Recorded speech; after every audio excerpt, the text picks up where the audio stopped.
Doing it. All right. Hi. Welcome. It's the second installment of the How to Do Nothing Ricki Reading series, a Ricki Reading series production, TM, copyright, trademark, and all of that. So this is the second chapter, the continuation of reading the book How to Do Nothing. And it's the general arc of this series to kind of talk about sort of a chapter at a time, sort of the author's bits, and then also flushing out the reading with some of my own knowledge and my own research to maybe pull out a couple of points and maybe bring in some perspectives that I maybe don't get to come up as clearly in the reading. I was actually kind of surprised on this chapter. I was thinking, the first chapter was so good.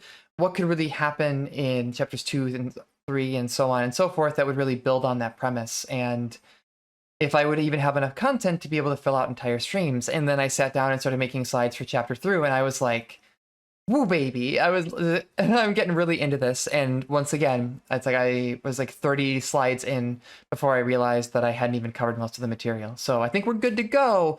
And I also get to talk about one of my favorite figures in the history of experimental psychology, B.F. Skinner. All right, but that's going to be in a little bit later. So let's get started. All right, good evening, everyone. Let's do this. Let's recap. Chapter 1, we talked a lot about the attention economy. So what is the attention economy? It stems from the monopolization, or I guess the commodification more accurately, of our time under late capitalism. Turns out that especially given the age of social media and YouTube and Twitch, which you're participating in literally right now, you're a member, a participant, a consumer, and a creator in the attention economy. Your time, your attention is valuable and is heavily monetized in such a way that it's very difficult, read almost impossible to escape.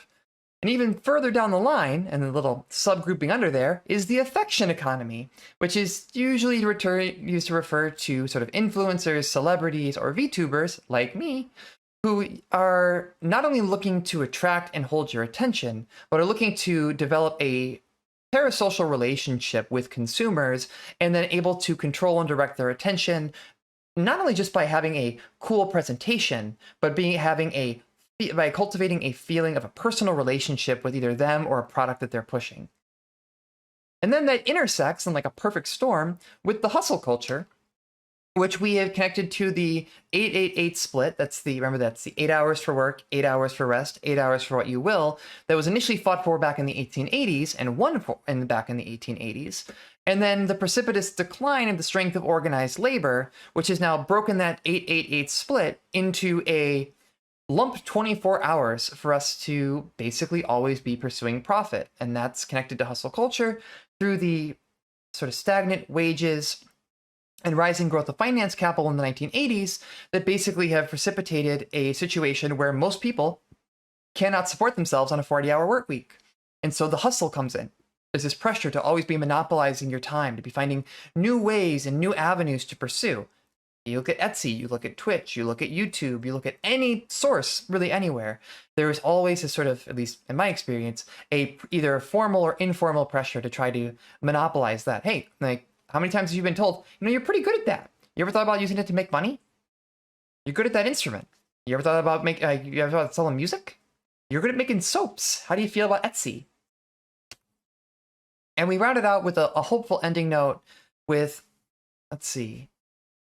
with Odell's description of Old Survivor, which is one of 2 old-growth redwoods still alive and thriving in Oakland, California. But in the case of Old Survivor, it is still around, not because it's particularly great or wonderful, but because it's in a very strange position in terms of which made it difficult to access to loggers. And it's also strangely shaped, which meant that it wasn't necessarily good for timber. And because it was in a shape that was difficult to appropriate by capitalism, well, Old Survivor is still standing today, while nearly all of the old growth redwoods in the area have broken down and been lost. So that's kind of the overarching theme that we closed on, was that trying to find ways to make your own time and yourself into that shape, to become a shape that cannot be appropriated by capitalism. And so that's kind of what we're looking for here. All right, so let's get into new stuff. What are we going to be talking about this week? So we're going to talk about mostly the history of utopian movements. For those of you that did the reading, good for you. You're awesome and cool. For those of you that didn't, this will be new for you, but the the title of chapter 2 is The Impossibility of Escape. So we're going to talk a lot about, one, utopian movements and sort of the history of utopian movements in the 1960s and the social conditions that produced them. And then we're going to go to space. It's going to be a pretty cool Magic School Bus style trip. But the overarching theme we're going for here is going to be a discussion of the impossibility of escaping from the hell that we didn't choose to be born into. It's going to be a lot of fun. Yeah, it is just like the new Final Fantasy XIV expansion. I hear that, I hear Final Fantasy XIV has a free trial that's free up until level 60 and includes all of Heavensward. Maybe you can escape the attention economy in Ishgard. All right, so before we can get into this, we got to talk about hippies. We got to talk about peace. We got to talk about love. And we got to talk about rock and roll, because it's the age of Aquarius, baby. Baby. It's going to be a pretty cool conversation here. So I regret to inform you all that astrology is in fact real, and that we may or may not be living in the age of Aquarius. In fact, you might actually have heard that term a couple times before. The funny bit here is that astrologers don't actually agree on whether or not the age of Aquarius has actually started, or if it's an upcoming thing. But one thing's for certain, it's going to happen. And with it, according to some astrologers, there's going to be a shift in the vibes of the universe, a profound realignment. And that is going to bring about some profound change. Unsurprisingly, I'm breaking there. The age of Aquarius back in the 1960s is a term that became associated with the hippie movement. So we think about hippies, we think about this sort of cultural trend, peace, love, rock and roll. You think about Woodstock, that's at least the mental image that comes to my mind. And so the age of Aquarius really got tied into all of that. Sort of this idea that there was a cultural zeitgeist, that something was going to happen and it was going to profoundly change the world, presumably for the better. And you might have actually heard this phrase before, since it pops up in basically any form of media that references drug culture, especially hippie drug culture, and especially hallucinogenics or psychedelics. But turn on, tune in, drop out.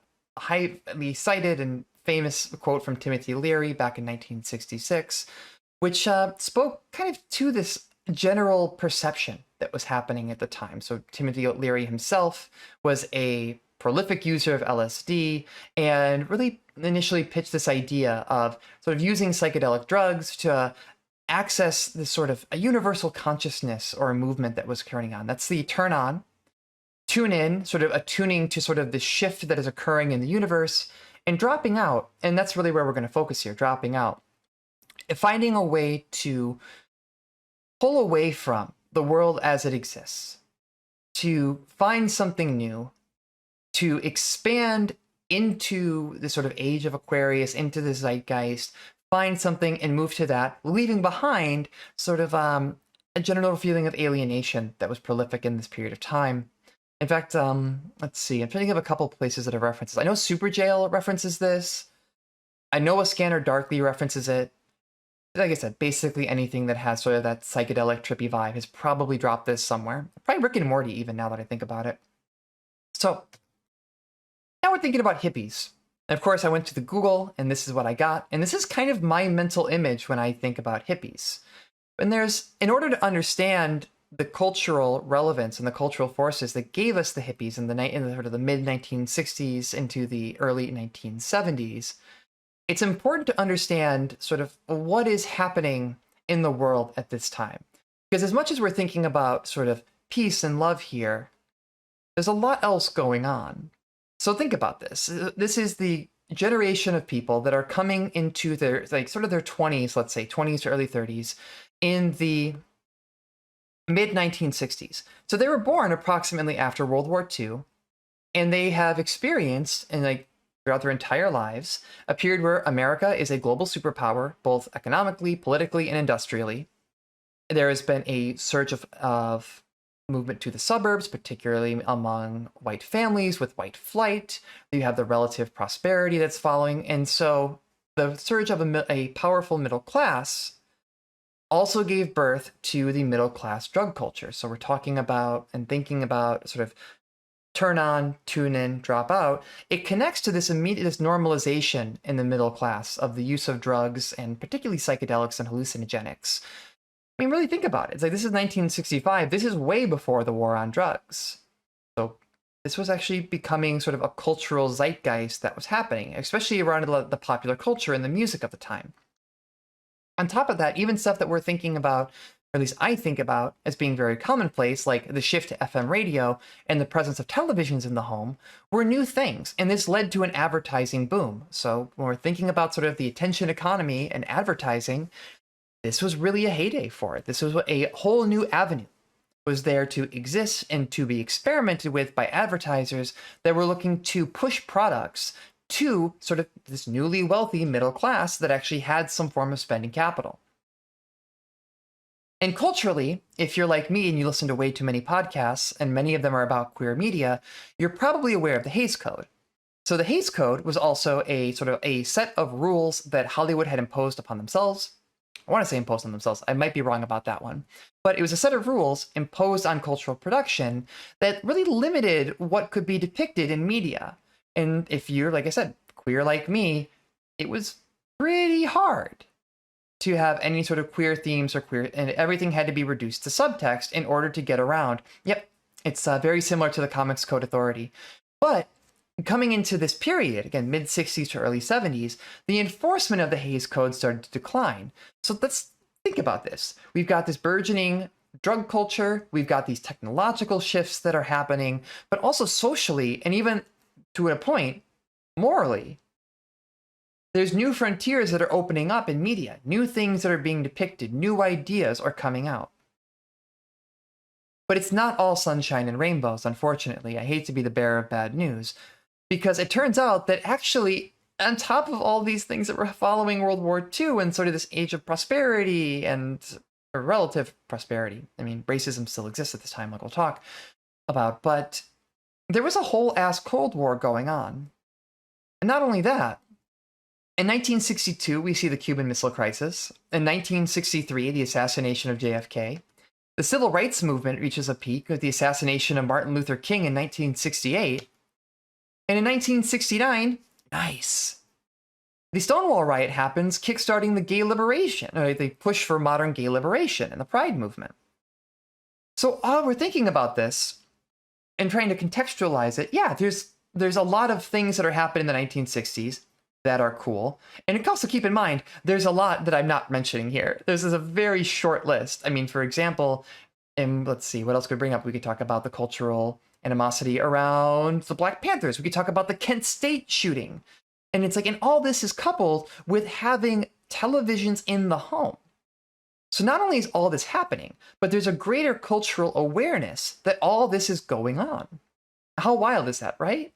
So yeah, I think about the 1960s, and I feel like, in my own perception, until I really came to this reading, I'm aware of all these things historically, but I hadn't really reconciled all of it in my head. It was like I had two parallel visions of the 1960s. One was the Woodstock generation, the Age of Aquarius, and the hippies, and the other was all of this stuff, the Cold War, assassinations, the Civil Rights Movement, etc., etc., etc., etc. But in fact, they're actually very well connected. And understanding one and other is necessary for understanding the other. In this case, we need to understand really the turmoil of the 1960s to understand why hippies did what they did and how that leads to the situation that we're in now. And like I said, that was just a short list, because guess what? There was a whole ass Vietnam War happening at this period. And then when we get into the early 1970s, we get into Nixon, we get into the Watergate scandal, and the declining faith in institutions that followed.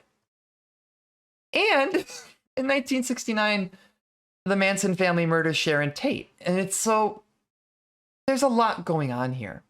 And it's something that's almost hard to really put into perspective. In fact, Odell points out in the book that there is some historical argument that the mid-1960s or the early 1970s were even worse than they are now.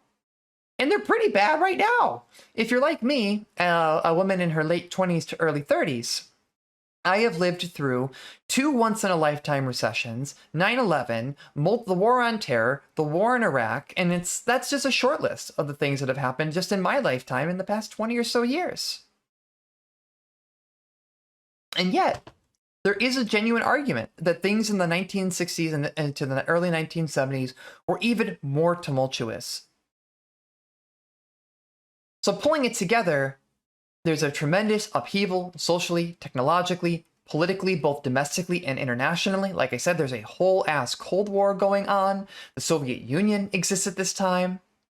And what this brought about for the generation that kind of came up, steeping their brains in this animosity in this world.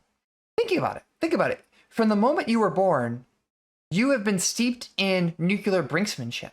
Like the Cuban Missile Crisis, like we said, is 1962. Like they are growing up living under the fear that the world could end at any given time. And to quote a popular podcaster, Matt Chrisman, of Chapo Trap House, of which I will admit that I am still a listener to in 2021, you know, those Grey Wolves, awoo! I want to paraphrase a line that Matt dropped on their podcast at one point. And it's basically lived in my head rent-free ever since then. That there is a persistent notion in the present day that if someone were to start over and build society from scratch, they would not have built this one. And I think there's a lot of connection then between the period of the 1960s here and even now, because obviously I'm quoting from a podcaster here and I'm like on a popular modern show speaking to this same vibe, this same feeling. Something is wrong. I can't quite place it, but something is wrong. Like if society is going on, moving forward in time, it made a wrong turn somewhere. And you can't quite place where it is. And you can't quite place how it's wrong. But there is a persistent feeling of alienation and emptiness in the hearts of people.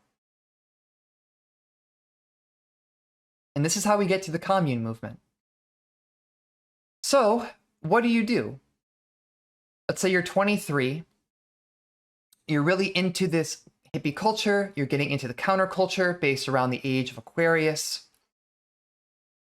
And you and your friends, or maybe your friends and colleagues, or maybe some people you meet in college, have that same feeling. Something's wrong. You can't quite place it, but there's just a persistent belief that you gotta just start over. And so this is where we really get the origin of the Commune Movement. There's this idea that we can rebuild it. We can go back. We can start from scratch, and we can make society the way that it's supposed to be. We can figure out a way to make it work. And so between 1965 and 1970, remember, this is around the same period that we're seeing the height of the civil rights movement, we're seeing the Stonewall riots. About over 1,000 communes emerged in the United States. And this is just in the United States alone, never mind over in Europe and other areas of the country. And what these were general groups of people living together, sharing possessions and responsibilities. You got up, you found other people, or you found out about an existing commune, took your stuff, and you went. That was the idea. They just said, fuck it. Here you have a generation of people with an uncertain future, an unstable present, and a disdain for the past that they now understand is wrong in some way. This is not the society that they thought that they were going to inherit. It's something that has a cracked foundation and they're not sure what to do. You got to tear the whole thing out and start all over again. And so they looked for alternatives, desperately sought alternatives. And this led to, as Odell brings up in the reading, a fundamentally ahistorical view of their situation. And so, even though they might have good intentions, the desperation to escape from this system, to build something new, and find some way to escape the clutches of the sort of cultural malaise that they've grown up in, they set out without clear plans or a project, and without really having a sense that this was not the first time in history this had happened. In the book, Odell goes into a lot of detail about the Garden of Epicurus, and how there is an extensive history of this kind of reaction to a similar cultural malaise. If someone built society, we would not have built this one. Let's go start over. And now we're coming back to the dropout part, right? So this is a quote in the book from Peter Rabbit, who was a resident of the Drop City commune. Paraphrasing a bit to put it on one slide, the idea governing a lot of these bodies was you put together some bread, you buy a piece of land, and you make that land free, and then you start rebuilding society from the bottom up. And there's a lot here. I think a lot of both the premise and the faults and the ultimate disillusion of the commune movement really comes into just this one quote. You put together some bread, aka you put together what you have, go buy some land, go try to make it free, and then start from the bottom up. And I really think that as much as the whole quote is going to make probably more sense as we go on, this last phrase has really stuck with me as I was writing it. Start rebuilding from the bottom up. That was the very premise of a lot of these movements and a lot of these communes. And it proved to be ultimately their downfall as well, because it might turn out that it's kind of impossible to make it a clean break and a total break from society, much in the same way that a VTuber is never really a clean break from the person behind them. But it wasn't all bad. I think I've already been kind of kicking into a downer note here, but some of these communes were actually viable for a period of time. They found ways to finance themselves through a number of different channels and a number of different means. For some, they were supported largely by government welfare or unemployment, whether it was welfare or unemployment. The people that were living in the commune would get the resources, they would pool them together, and they would support themselves and each other by condensing everything together like that. In other cases, maybe certain members of the commune would go out and they would have jobs. Maybe, let's say, hypothetically, the actual site of the commune is maybe on a farm somewhere, and then there is a town maybe a mile or so down the road. And so what would they do? Some members of the commune would go and get jobs. They would work for a wage, they would come back, and they would use that to support everyone else who was living back there. And unfortunately, others failed almost immediately. It was really a mixed bag, and which I think speaks to sort of the desperation that was underlying this movement. They didn't really have a plan. It's not like you really set out and said, all right, well, this is what we're going to do. We're going to grow these crops. This is how we're going to deal with it. A lot of this was just you grabbed a bag and you grabbed your guitar, and you know what? You set out. And Mercury, we're going to get to that because we are kind of starting communes now, but they look a little bit different. So sit tight. I'm going to get to that. So what connects a lot of these communes, whether they were successful or failed, was the pursuit of the good life, a rejection of competition and exploitation. And this is what we really kind of are looking for, right? This is what we're talking about in chapter 1 of the book and in the last reading series, trying to find ways to resist the competition and exploitation that are inherent in the system that we live in. And this same belief was present all the way back then. But unfortunately, it wasn't that simple, because capitalism lives in the kokoro. You'll know, it means heart. And much like Marx and Engels started the Communist Manifesto with the premise that there was a specter looking over Europe, there were ghosts haunting these communes, walking in the halls and eating their food, working their jobs and sowing their crops. Because it turns out that it's not that easy to have a clean break from the societal norms that you've grown up in for the past 20-odd years. And what was interesting to me going through Odell's book and the sort of collection of research about this time in the ethnography covering these communes, a lot of them weren't actually undone by a lack of money or a lack of resources. That was my initial thought. Well, yeah, they went out, they didn't have a plan, and eventually they ran out of money, right? It's actually the opposite. In many cases, it seems like it was arguments over property and money that actually, in the opposite direction. Some people brought more than others. Some people were making more money than others. And that led to arguments. That whole premise of the commune as being of sharing everything, of having everything in common, didn't sit perfectly well for some people. And it ultimately led to arguments and issues within the communes, and in many cases led to their dissolution. All speaking to, again, that basic tenet, remember? You go and you start from scratch. Not really possible. And on top of having arguments about property and money, the real fundamental thing that really struck a lot of these people and really struck a lot of these communes and really ended up being the death blow for all of them wasn't just money, it wasn't just property, it was the fundamental tension between privacy and communality. Think about it. They set out to rebuild government from scratch. This is what government does. It's a negotiation between privacy and communality. And so if you do want to go out, that's right. It's like they went out and they start over and they built society, and it turns out the one they built was very similar to the one that they had left. I think the analogy that I really like for this is like, imagine if you and your D&D group that already struggles to meet once a month because you're all on different schedules and you have different ideas of what you want for the game and different just overall outlooks on life, we're really struggling to come together. And then you all get together and say, hey, you know what? What if we played D&D in real life and just rebuilt society? That's not totally dissimilar from what's going on here. You have groups of people that don't have a clear plan, that don't have clear knowledge of history or theory or economics or anything like that. And they set up and say, you know what? Fuck it. We're going to rebuild the world. And unfortunately, it doesn't work out so cleanly. Whoop. And as these communes failed, many of the former commune dwellers felt a sense of defeat at the impossibility of exit.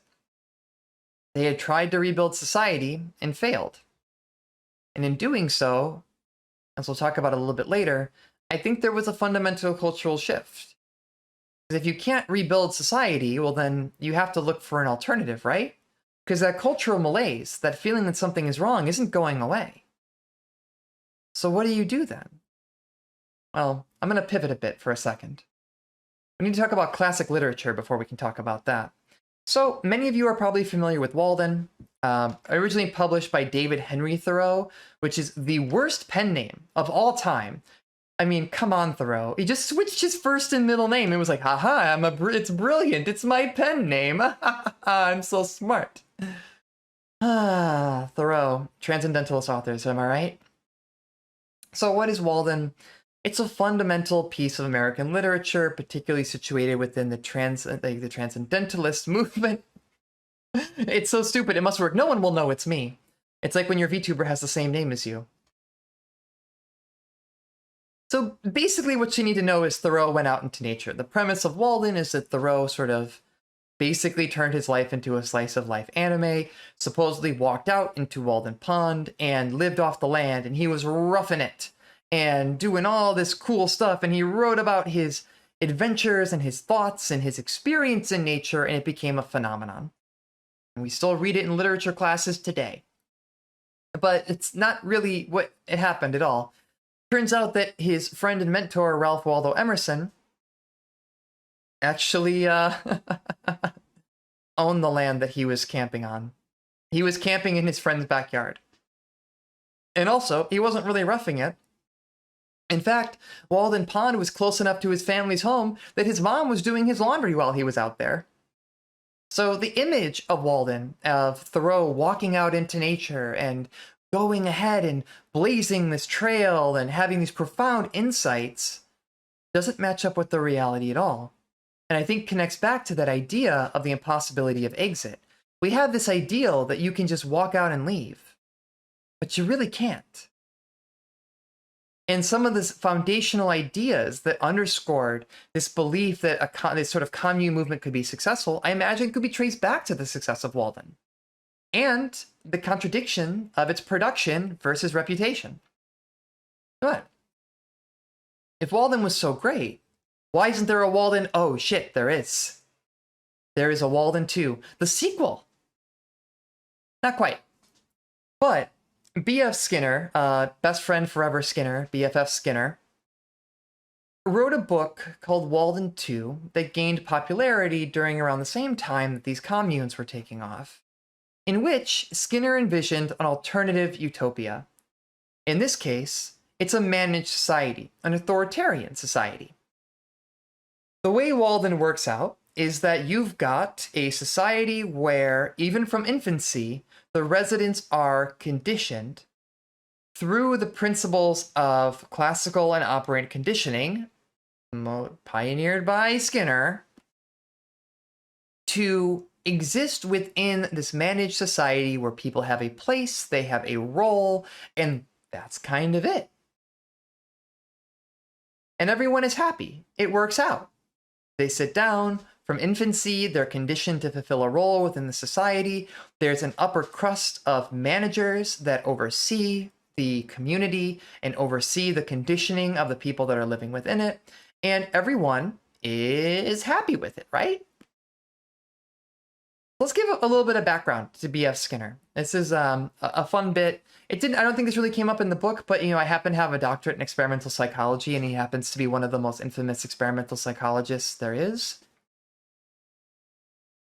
And to do that, I think I want to pitch you guys this idea of radical behaviorism. This is ultimately Skinner's probably biggest theoretical contribution. So coming into this era, looking at, I am a doctor. I have a doctorate in experimental psychology. Actually, this is an aside, but I want to say I haven't checked my academic family tree in a minute. I know I'm connected to Allport, and I know I'm connected to Milgram. He's like my great-great-great-great-great-grandpa. We tend to use like family monikers to kind of denote who taught who and what your connection is to different people in academia. It's not unlike VTubers, actually. There's a whole talk about the connections there. But I want to say Skinner is also in there. I think he's like my great-great-great-great-great-grandpa or something like that. There's a lot of greats in there. But anyway, radical behaviorism and behaviorism. You're probably familiar with Freud and Jung, right? You're familiar with the principles of psychoanalytics. And so a major criticism that was leveraged against Freud and Jung in the psychoanalytic models is that the emphasis on mental states and the unconscious was unmeasurable. I mean, that's right? Like, you're thinking about this, like, you look at Freud even now and you're like, what the hell? You were just talking to a bunch of wealthy Victorian women and trying to extrapolate to the entirety of humanity. And with the pressure to make psychology into a science, a hard science, there was a push to focus on the observable. And this led to the school of behaviorism, which, like it says, basically just says, look, our main focus is on behavior. It is measurable. We can look at it. We can run experiments looking at behavior. The mental states stuff, it's cool. It's got to take a back seat if we ever want to really be a legitimate science. So Skinner comes in, and Skinner says, that's cool, but hold my beer. And he pitches the idea of radical behaviorism, which basically posits that we are really biological computers that are responding to our environment. We exist through a series of situations, responses, and consequences. Basically, learning models. Again, Skinner is famous for the Skinner box and being really the father of operant conditioning and how we understand major mechanisms of how people learn. And so, he's not interested at all in the idea of a mental state. As far as he's concerned from his theoretical orientation, the mental state doesn't matter. What matters is the situation, the response, and the observable consequence. We can measure that, we can manipulate that, we can do experiments, and in only focusing on that and developing a theory and model of psychology where that's really all we're concerned with, his goal was to transition experimental psychology into a hard science that could be considered like physics or chemistry. So, wrong slide. I guess not really wrong slide. It turns out we all live in Skinner boxes, and if you've ever played a gotcha game, I'm sorry. You best start believing in Skinner boxes. You're playing in one. All right, here's the right slide. Look at the cute mouse. So, what is a Skinner box? He developed this tool. You can actually see a couple of them here. It's like these are all Skinner boxes in the back. The basic tenet is to control manipulations in terms of consequence or a stimulus or response. It's like, or to change consequence and stimulus and to observe changes in behavior. So in a box like this, the floor can be electrified, which is terrifying. But there are other sequences of consequences that can be manipulated in terms of their frequency and all of that, which can be used to control whether or not you are aiming to teach the rat a certain response. Sorry, I got a brain fart there for a second. Let me take a sip of water. So in a box like this, you might create a situation where you shine the red light, and if the rat does not press the lever, the rat gets a shock. The tenets of operant conditioning would say that eventually the rat is going to figure out the connection between the light and the lever and the shock, and through repeated trials is going to realize that there are different consequences to different actions in this environment. Conversely, you might teach the rat that when the green light shows up, if it does not press the lever, then a food pellet comes out. And so by doing these sort of experiments and manipulations, Skinner was able to develop this theory of behaviorism and learning that we now call operant conditioning, and it's helped us understand huge swaths of how people learn and acquire skills. It's a really great finding that came from electrocuting a lot of rats. It's where a lot of things in psychology came from. It's not the greatest history. So, bringing this back to Walden 2, the sequel to Walden, Walled Harder. Walden 2 was rising in popularity around the same time the Commune Movement was kicking off. And so, in his later writings, Skinner went back to this book, and he's like, why was this happening? Why were people so interested in this book at that time?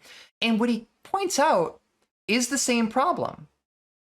People ended up in this position where they felt that there was a persistent cultural issue. The world was wrong. Something had happened, something along the way, and this was not the way that society was supposed to be. They needed a different approach. And they found one. Walden 2 presented an authoritarian vision. It's a technocratic vision. So when we think about technocratic solutions, it's when people try to address these issues through sort of technological means. In this case, Skinner was applying behavioral science. His goal was, hey, I got this idea of radical behaviorism, situations, actions, and consequences. What if we could fix society with psychology? And that's cool, I guess, but it's a reactionary idea. And I'm going to give the textbook definition of reactionary here. That a reactionary politics yearns to overturn a present condition of perceived decadence or decline, I would add, and recover an idealized past. And so, think about Walden 2 and this authoritarian vision of society, and also the hippies and the image of the commune. They didn't really have a historical perspective here. They weren't looking to establish a connection with the past history of these kinds of utopian movements or the general social forces that had brought them to this position. There was a desperate attempt to get out, to revise and escape the system. And what brought them to was a ultimately reactionary view.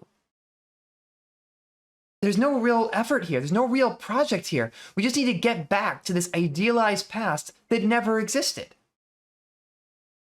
And so you might remember this really cool chart and this little cool chap. So thinking about the future and how this lays the groundwork for it, think about this. The communes fail. This image of being able to escape doesn't work. There's an authoritarian vision of the future. We can't escape society. We can only participate in it. And maybe the way to do it, the way to fix it, the way to heal the hole in everyone's kokoros is through right-wing politics. And there was definitely an actor and a lot of people behind him that were willing to sell that to the country. And then we saw the sweeping success of Reagan and his lingering popularity because a lot of the cultural forces that led to the rise of Reaganomics and the popularity of Ronald Reagan, that idea that we can get back to an idealized past, if just everyone were to shut up and get back in line, still exists today. There are probably a lot of people that, even knowing the ultimate downstream consequences of Reaganism, would still vote for the guy if he was running today because he makes them feel good. He makes them feel like he can bring them back to that idealized past and they can start over. That's really what we find here, right? It's all reactionaries. It's all reactionary politics. And this is one of the things that I struggled to reconcile for the longest time. How did the hippies vote for Reagan? It doesn't make sense, right? You think about the middle class drug culture, you think about Woodstock, and you think about fucking Ronald Reagan. How did we get here?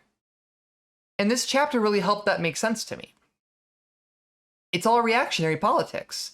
They didn't really have a stable political vision. They were just looking for a way out. And Reagan was there to offer a way out. Communes failed. They couldn't escape. I imagine there must have been a sense of generational despair. You tried to leave, and then you come back, hanging your head, the communes didn't work out, your money's spent. And then here's this actor from California who's willing to tell you that, you know what, we can go back.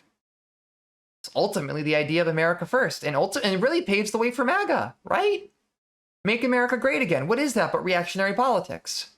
There's a big historical through line here about this sense of cultural malaise that has existed really since the dawn of society. But especially, I think, is kicked into high gear following Reaganomics and the alienation that followed. So present day and present time, I do think that we can learn a lot, and there are a lot of parallels to observe. I mean, going back to that quote from earlier from Matt Christman, if someone were to have built a society, they would not have built this one. And yet, we live in a society. So let's take a perspective here, and about repeating history. A lot of the same of major underlying factors that precipitated the failures of communes, in particular their ahistorical approach and the desperation of their effort, I think exists now. And this is kind of getting back to Mercury's comment earlier, like, why are people not building communes now? They are. They're just in space this time. Yeah, for the second time, 2 for 2, old Muskrat over here, and SpaceX. How many billionaires have invested in space travel in the last couple of years? I mean, shit. You want to talk about desperate escapes from a system that you know is not right? Musk is over here trying to convince people to go to Mars and just openly saying, hey, the first people that go are going to die there. How is that not a desperate escape? And the people that are willing to sign up to go colonize Mars, to go build deep sea exploration, to rebuild society, are motivated by the same force. What is this but a commune? What is this but the same motivating facet? But instead of being kind of from a left-wing perspective and the hippie movement, it's a libertarian, right-wing reactionary idea. Yeah. It's like, we're going to go rebuild society. We're going to rebuild feudalism on Mars, and it's going to fix everything. That's good water. I'm going to take a quick sippy here. Take it away, Tim. Commander, you've rained on my glorious parade. For this, I'm sending everything I've got at you. But I won't let you have the satisfaction of catching me. I'm escaping. One place that hasn't been corrupted by capitalism. Space!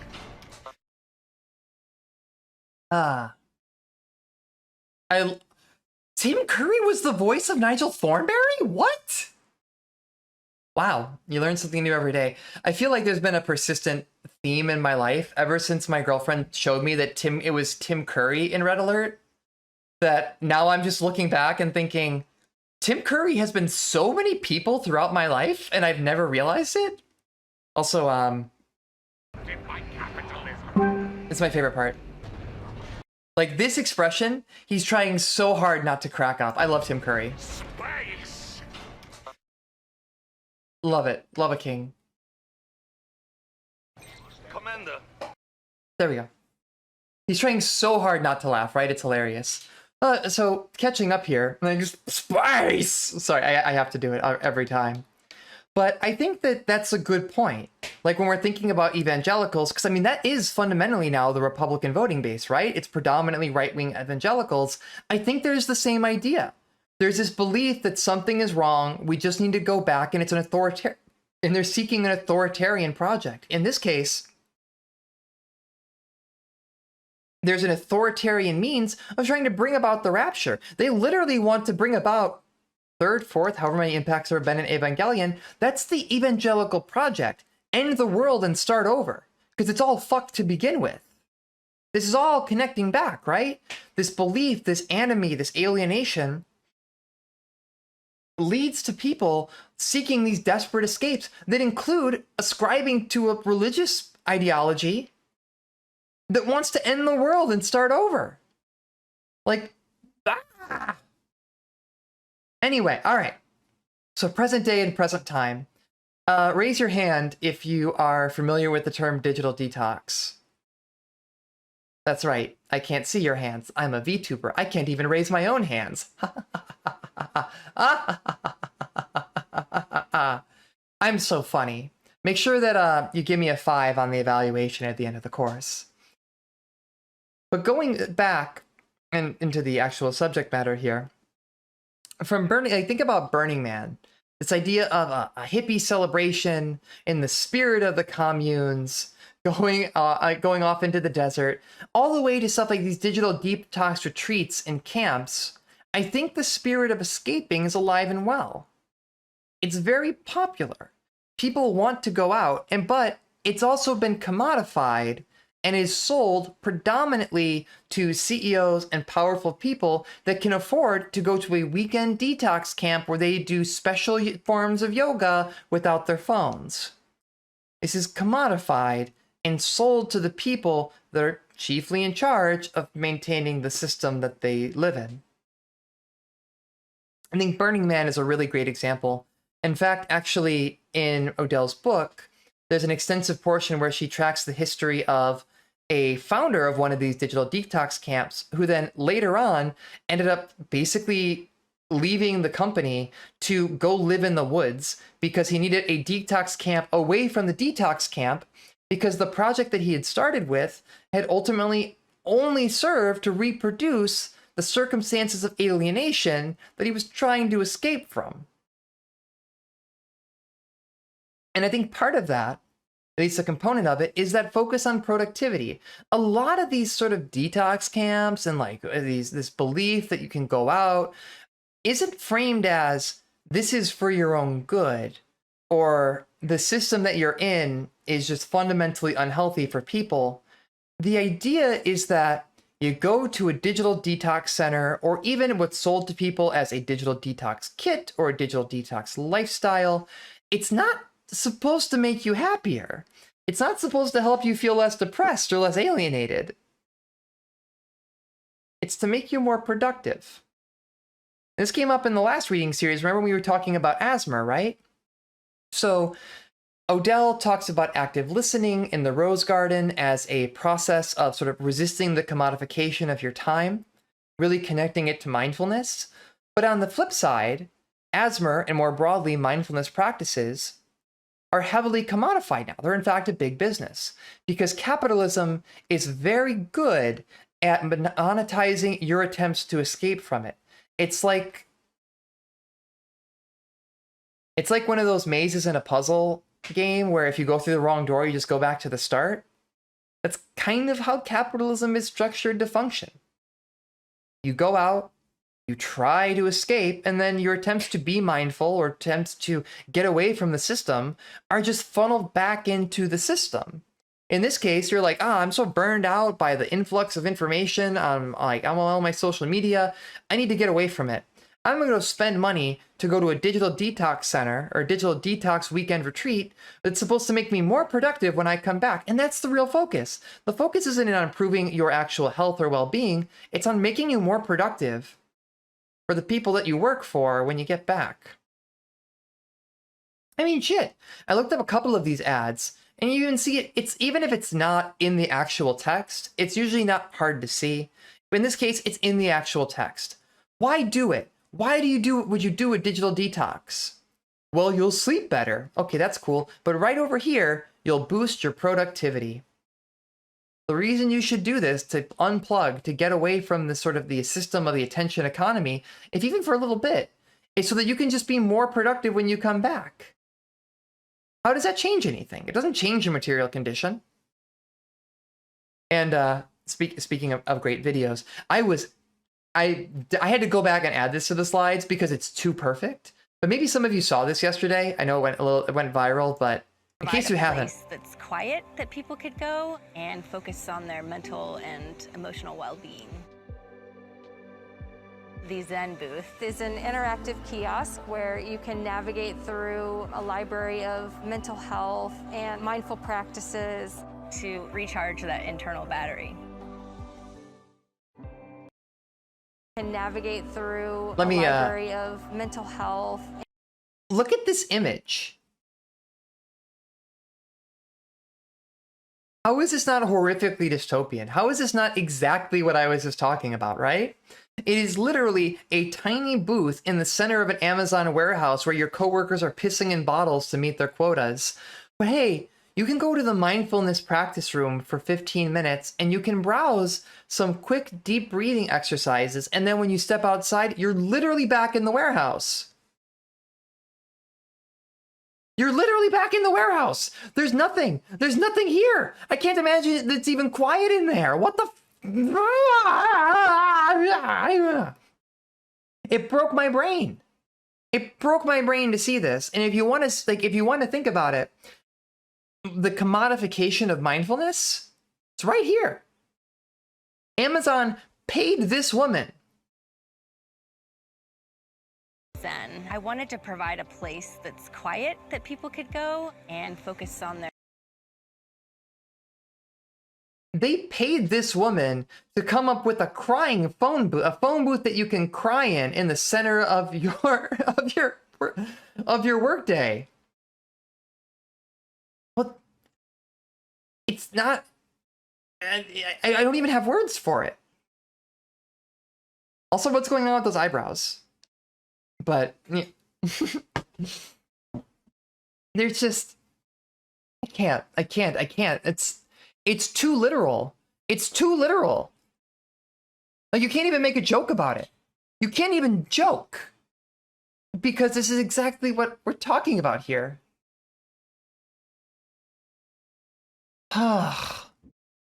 Their mental and. Okay. There's hope. There is hope. And that's what I want to transition into the good stuff. So bad vibes are in the past. Now we're moving on to the good vibes. Yeah, I agree, Aaron. Like, if you could have put that up even a couple months ago and it would have been an Onion video. Yeah, it's hard for me to believe that's not parody. But anyway, Amazon is in the past. We're not thinking about our Twitch overlord, Jeff Bezos. We're thinking about Thomas Merton.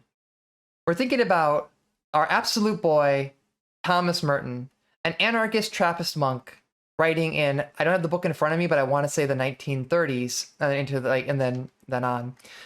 So who are Trappist monks? You might know them because they make really good ales. I actually do like Chimay a lot. It's one of my favorites. But the general idea is that they're ascetic monks. And if you think about the history of ascetic religious orders, there's a lot of the same connections to that same motivating principle. That same idea.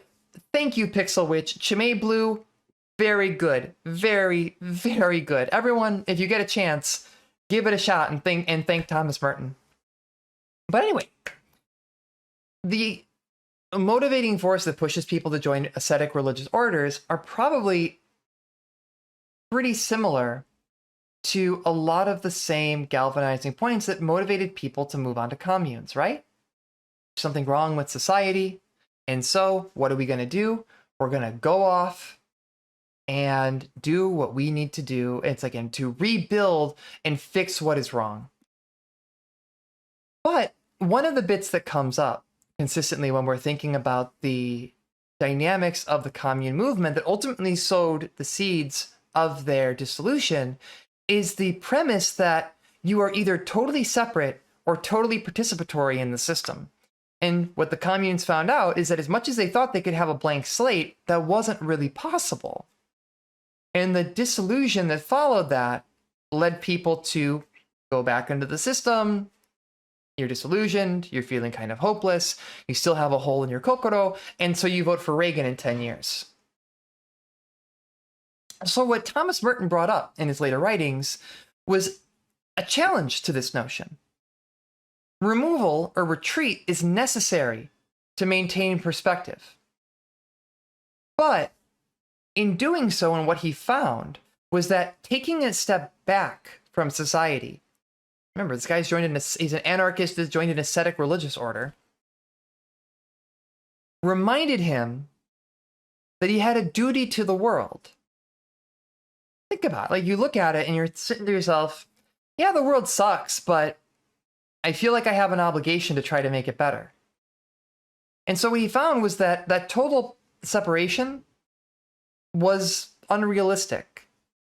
But temporary separation was necessary in order to really get the full view of how a person can participate in the system in a way that could ultimately build to something better. So let's bring this back to the attention economy. As you all know, we are all trapped in a machine that runs on despair and pain. We were born into it, hooked into it, and we have no choice in the matter. Escape is impossible, and our misery is inevitable. Our outrage is profitable. We have algorithms set up that give us deluges of information that is designed to make us angry, to make us feel inferior, and to make us feel terrible about ourselves. And guess what? Advertisers figured this one out a long time ago. In fact, if you want to look up anything about YouTube's algorithm, what you find is that even in the machine learning programs, what they have picked up is that things that make people angry are going to drive clicks, are going to drive longer view times, and that's going to make money for Google and increase their evaluation to shareholders by saying, hey, we have this total number of watch hours, this total number of clicks, this total number of what have you via YouTube. Nothing is more profitable on the internet than outrage, not even VTubers. And this is the system that we find ourselves in.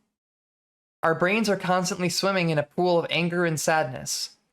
The signals that we are being inundated with day in and day out are designed and very effectively workshopped to make us stay longer, to make us feel worse.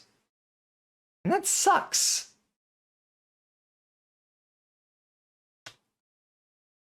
But, oh no, Blackboard, you're cut off. Oh well, it's fine. But kind of the tenet of this chapter is that escape is impossible, right? Yeah, escape is impossible. You can never really totally break off from things, like we were talking about before.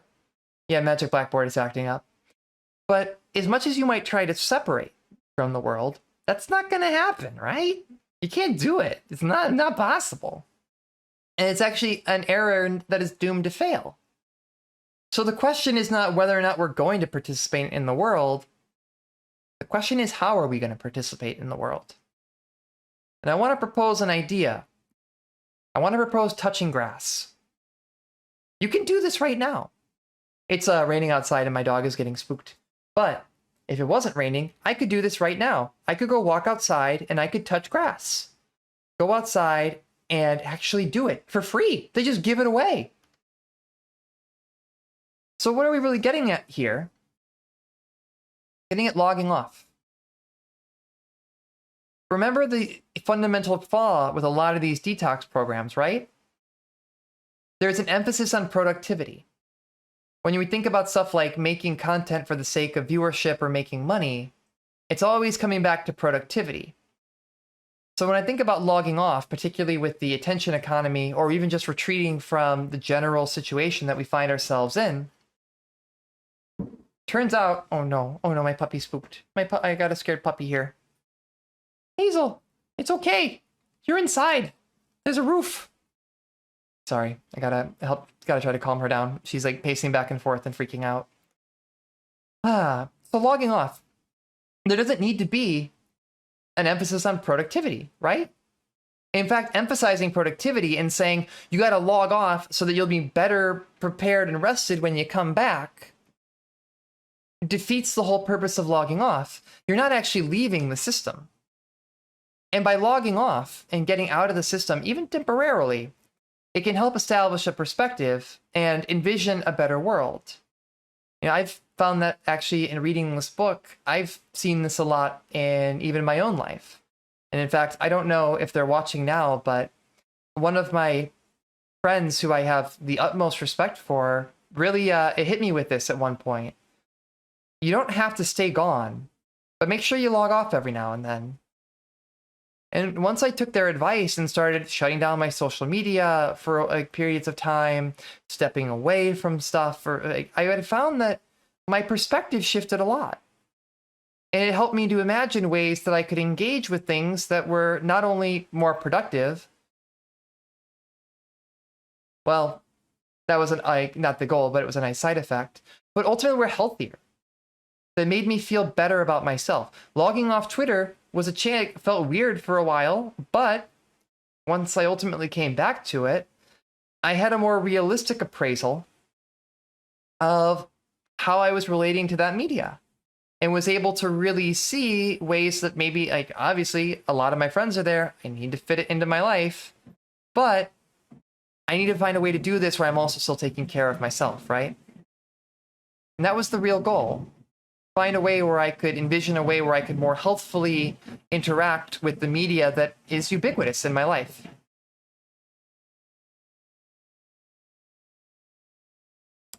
So to quote Auntie Ray, this is one of I agree. That's how it always goes for me, Mercury. I'm also gonna, there's a very severe rainstorm happening outside right now. Can y'all hear it on my microphone when I trigger the noise gate? I just want to check.